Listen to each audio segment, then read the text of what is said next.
সালাম। পরিবারের কাছে যদি অবহেলার পাত্র হন বা অবহেলা পান, মন মানসিকতা ভেঙে যায়। হ্যাঁ, অনেক ধরনের চাপ সৃষ্টি হয় নিজের ভিতরেই।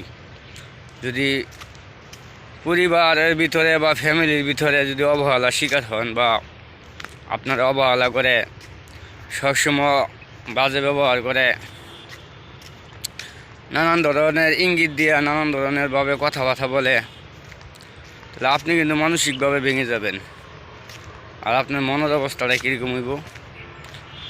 তো ঠিক আমার ক্ষেত্রেও একই অবস্থা হয়। হয়তো আমি সেটা পরিবারের দিক চিন্তা করে বোঝাতে পারি না, আবার অনেক সময় নিজেরে মানাইতেও পারি না। নানান প্যারাশোনা টেনশনের ভিতরে মানে থাকতে হয়। যদি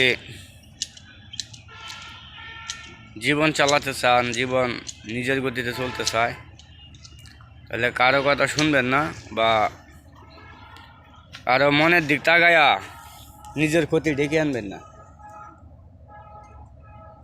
আপনি নিজে ভালো থাকবেন, সব কিছু ভালো।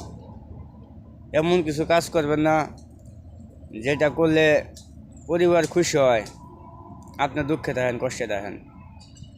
কারণ জীবনটা আপনার, সিদ্ধান্তটা আপনারই নিতে হবে। পরিবার চাইব আপনার দুনিয়া ডাইনা দিবার, আপনি সেই দুনিয়া ডাইনা দিতে পারতেন না। আর দুনিয়া ডাইনা যদি দিতে দেন, তারপরে তাদের মন পাইবেন না, খুশি হইব না। তাই সব ফ্যামিলিকে নিয়ে বিষয়টা বলতেছি না। কিছু কিছু ফ্যামিলি আছে এই ধরনের, যারা পুরুষদের উপরে অনেক ধরনের শারীরিক মানসিক চাপ সৃষ্টি করে, যে কারণে সবসময় সে অসুস্থ বোধ করে। সমস্যা থাকতেই পারে, তাই বলে সবসময় না। সবাই ভালো থাকবেন।